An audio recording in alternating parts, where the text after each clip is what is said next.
বিয়ানীবাজারে ঘাতক ট্রাক আরও একজন কলেজ শিক্ষার্থীর প্রাণ কেড়ে নিল। মর্মান্তিক এই ঘটনাটি ঘটেছে সিলেট বিয়ানীবাজার সড়কের শেওলা সেতুর উপকণ্ঠে দুবাগ ইউনিয়নে। বৃহস্পতিবার ট্রাকের ধাক্কায় মোটরসাইকেল আরোহী কলেজ শিক্ষার্থী সায়েম আহমদ ঘটনাস্থলে প্রাণ হারান। এই ঘটনায় আহত সায়েমের সহপাঠীকে সিলেটে প্রেরণ করা হয়েছে। মাথিউরা ইউনিয়নের ভারপ্রাপ্ত চেয়ারম্যানের দায়িত্ব নিয়ে আপত্তি তুলেছেন 6 ইউপি সদস্য। তারা বিষয়টি লিখিতভাবে সিলেটের জেলা প্রশাসককে অবহিত করেন। বুধবার উপজেলা নির্বাহী কর্মকর্তার কার্যালয়ে অভিযোগপত্রটি দেওয়া হয়েছে বলে জানান প্যানেল চেয়ারম্যান 2 ফজল হক নজমুল। সিলেটে ফেন্সিডিল সহ এক যুবককে গ্রেফতার করেছে পুলিশ। গ্রেফতারকৃত যুবকের নাম মোহাম্মদ জজ মিয়া।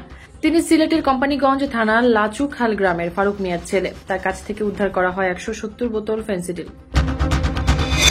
সিলেট 1 আসনের প্রার্থী বদল করেছে জামায়াতে ইসলামী।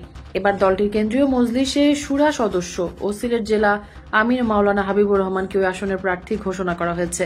মঙ্গলবার সন্ধ্যায় জেলা ও মহানগর জামায়াতের যৌথ সভায় এই সিদ্ধান্ত নেওয়া হয়।